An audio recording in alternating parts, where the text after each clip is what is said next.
guess to say yes or no for futures. At this hour, Tom's here, down 750 points on the Dow, 827 for more.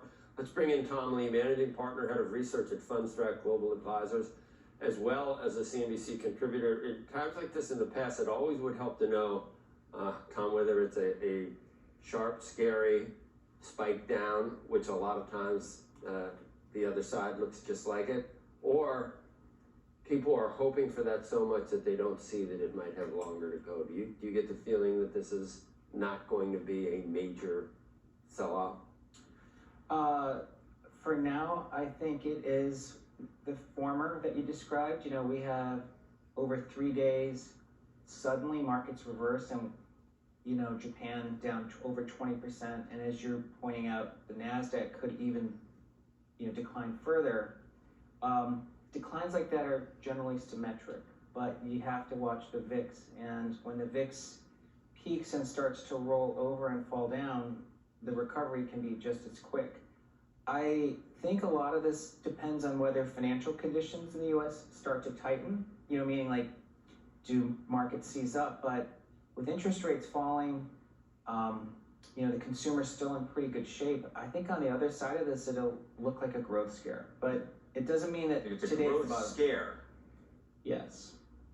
It's kind of interesting that it almost looks like the Fed, the market's showing what the Fed didn't do again. It's almost like once again they're there, but not really ahead of what's happening, and they're reacting, not anticipating, kind of again.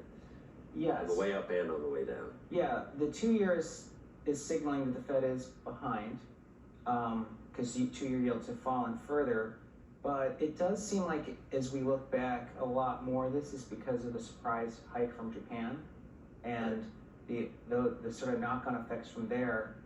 If that is the primary source of the reaction, I know it's going to be tumultuous for markets, but for the U.S. economy, it's not necessarily bad news, and I think that's why we can balance. Some of your great and accurate calls have been based on inflation coming in like you thought, much cooler than the market was thinking at the time. I guess the flip side of that is that there can be the dual mandate, there can be labor market weakness associated with why that's happening. Was the asymmetric risk, maybe it wasn't asymmetric, maybe there was a great risk to the job market?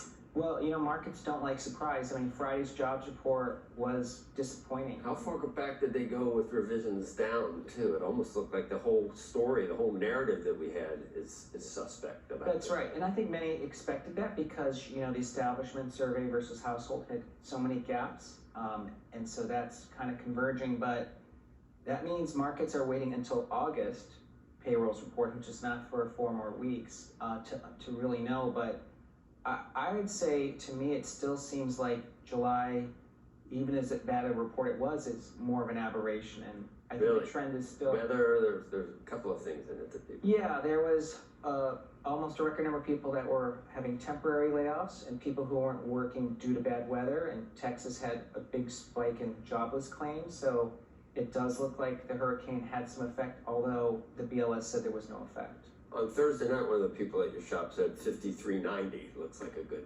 S&P support. Do support levels mean anything? And you want to give me another one, or is it just another one to go through? Well, you know, because it didn't hold, it means that there are other support levels that could be important. It might not hold. Yeah, it could not. I think that the VIX is telling us that. Watch the VIX. Yeah, because it spiked Friday and then it's spiking again today. I mean, the last time the VIX was at this level was April 2020. So for an investor, that tells us kind of where we are, which is we know markets are nervous and they have to unwind, but it's not been a bad time to be thinking that there's a big opportunity on the other side, because once the VIX starts to calm down and markets have already corrected, we know that there's opportunity. Right. I mean, knowing that, of course, it's August, as you point out. You think the VIX high 40s is where it's going to peak, or low 50s? I guess, you know, it's up 100% almost. Yeah. The VIX may not have a ceiling because we know in the next couple days there's also some geopolitical events on the horizon. And Israel, Yeah. and Iran, and we got politics here. I mean, that's escalating. Some people think, well, that's going to turn into a nightmare this week. Hopefully today, or right. tomorrow. I mean, we don't want to. So I think that's why it's all coming to a head this week. I mean, to me, it's a very important week because we know it's hard to catch a falling knife, as you're pointing out. Support levels are being broken, but mortgage rates are falling. The consumer's in pretty good shape, and the job market. I think it's very unlikely. But so if the knife is falling, and you like catching falling knives, I know you.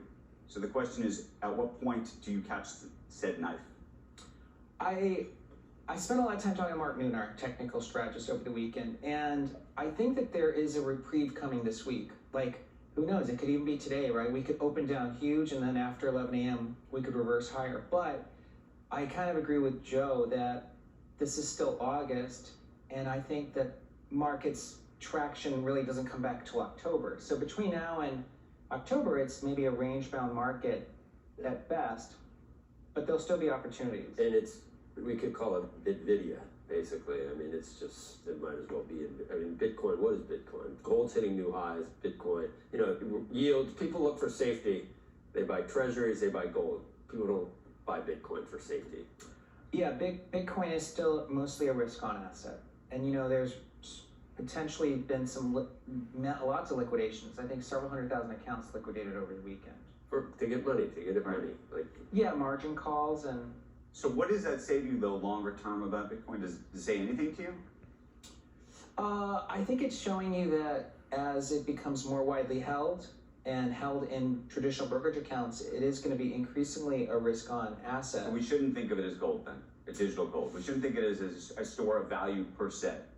We should think of it as something else, a speculative tool that's in this sort of NASDAQ-y camp. It's kind of both. I mean, it's very unique. Both. When people say both, I don't get that both part. I sort of agree. Until it obviously has. Some people think it has value, but when you need it and you need to turn some of that value into cash for margin calls, you're gonna sell it if it's up. Yeah. Right, so when would then it be a store of value? Obviously it's a store of value when it's in the speculative and it goes up camp. It's not a store of value. Well, it's still storing $52,000 worth of value versus $8,000 worth of value. I agree. I'm just saying most people sell their stocks and buy gold. Right. I'm not saying most people. That's the trade that people do. You could ask that same. Are stocks ever a store of value? You never heard me say they're a store of value. Well, people buy them because you hope that they have value, and then you hope you sell them for more value than they had. But they still fluctuate at just as much as Bitcoin. That's a trade. Yeah. Well, no, look at the 52-week high and lows of even the blue chips. They're crazy. So they're a store of value, but on any given day.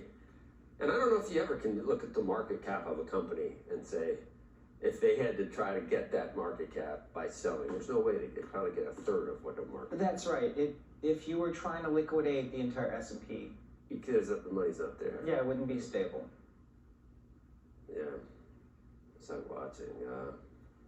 I was watching Napoleon, Andrew, on the plane. Watch back, Joaquin Phoenix, and he's yelling about the people running France, and he says, "You're printing money, and it's gone by tomorrow night. The money that you're printing." And that's what that really was with that. And I was thinking, wow, you can learn so things. Deep. You can think about it. We print money, it's gone the next day. We're printing too much. Tom, thank you. Thank you. And that's why gold's at 25. Coming up, and not Bitcoin though, that's because they can't print anyway. Coming up, we've